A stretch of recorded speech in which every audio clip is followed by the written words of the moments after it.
नमस्कार, एग्जाम विहार में आप सभी का स्वागत है। आज है 29 जुलाई और आज के दिन अंतर्राष्ट्रीय बाघ दिवस के रूप में मनाया जाता है। तो चलिए दोस्तों, देखते हैं हम लोग इस वीडियो में अंतर्राष्ट्रीय बाघ दिवस के बारे में और बाघों के बारे में जो भी महत्वपूर्ण तथ्य है उसको इस वीडियो में हम लोग देखते हैं। तो चलिए दोस्तों, देखते हैं कि इसकी शुरुआत कब से हुई।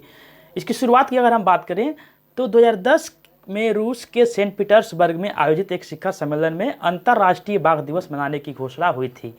इस सम्मेलन में शामिल देशों ने 2022 तक बाघों की संख्या को दोगुना करने का लक्ष्य तय किया था और इस प्रकार 2010 से हर एक साल 29 जुलाई को अंतर्राष्ट्रीय बाघ दिवस मनाया जाता है।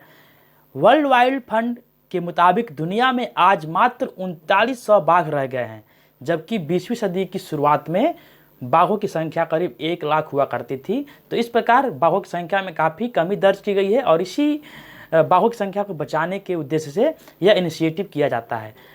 बाघों की संख्या के घटने का बड़ा कारण उनका शिकार, जलवायु परिवर्तन, प्राकृतिक आवासों में मानवों की दखलंदाजी है। आइए देखते हैं भारत ने बाघों को बचाने के लिए क्या क्या प्रयास किए हैं। तो भारत ने बाघों को बचाने के लिए 1973 में ही प्रोजेक्ट टाइगर की शुरुआत की थी और कई सारे टाइगर रिजर्व बनाए गए थे भारत में और आज भारत में टाइगर रिजर्व की संख्या 50 हो गई है। दुनिया में 3900 बाघों में भारत में 2967, यहाँ पे 67 है, 2967 2967 बाघ भारत में ही है, यानी कि दुनिया के 70% बाघों की आबादी भारत में है, जो कि काफ़ी अच्छी बात है। पूरी दुनिया में बाघों की संख्या 3900 है, 3900 है, जिसमें से 2967 बाघ भारत में ही रहते हैं। तो ये काफ़ी अच्छी बात है। यहाँ पे अगर हम देखें तो भारत में वर्ष 2018 में बाघों की गणना के लिए 14,000 से ज़्यादा ड्रोन कैमरा ट्रैप का इस्तेमाल किया है, जो कि एक अपने आप में वर्ल्ड रिकॉर्ड है और इसे हाल ही में गिनीज वर्ल्ड रिकॉर्ड में शामिल किया गया है। तो वर्ष 2018 में बाघों की गणना की गई थी और जिसमें ड्रोन कैमरा का इस्तेमाल किया गया था और 14,000 से ज़्यादा ड्रोन कैमरा का इस्तेमाल किया गया, जो कि एक प्रकार का गिनीज वर्ल्ड रिकॉर्ड है।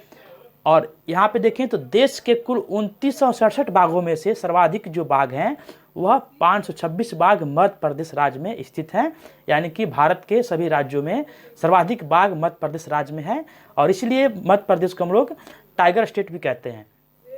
अब दोस्तों देखते हैं कि ग्रोथ रेट में बिहार सबसे आगे रहा है।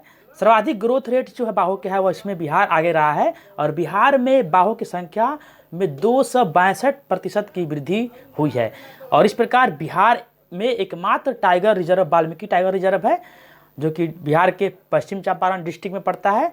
तो बिहार के एकमात्र tiger reserve Valmiki tiger reserve में बाघों की संख्या में 5 गुना वृद्धि दर्ज की गई है।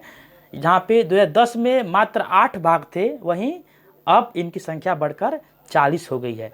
तो बिहार में कुल 40 बाघ हैं, जो कि 2010 में मात्र 8 बाघ थे और इस प्रकार सर्वाधिक जो ग्रोथ रेट है वह बिहार में दर्ज किया गया है। आइए दोस्तों देखते हैं बाघों से जुड़े हुए कुछ अन्य तथ्य। तो बाघों की जो औसत आयु होती है वह 11 वर्ष की होती है। 11 वर्ष उनकी जो औसत आयु होती है और एक वयस्क बाघ का जो औसत वजन होता है वह 363 किलोग्राम होता है। तो ये बाघ का औसत वजन हो गया, बाघ की औसत आयु हो गई।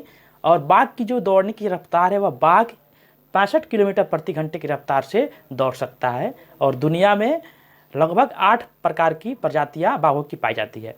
तो दोस्तों ये था बाघों के बारे में, जो कि काफ़ी महत्वपूर्ण है और अभी हाल ही में वर्ष 2018 में सेंसस हुआ है बाघों का, इसमें इनकी संख्या काउंटिंग की गई है और इसलिए काफ़ी महत्वपूर्ण हो जाता है। पहली बार भारत वह देश है जिसने बाघों की गणना के लिए ड्रोन कैमरा का इस्तेमाल किया है, जो कि अपने आप में एक वर्ल्ड रिकॉर्ड है।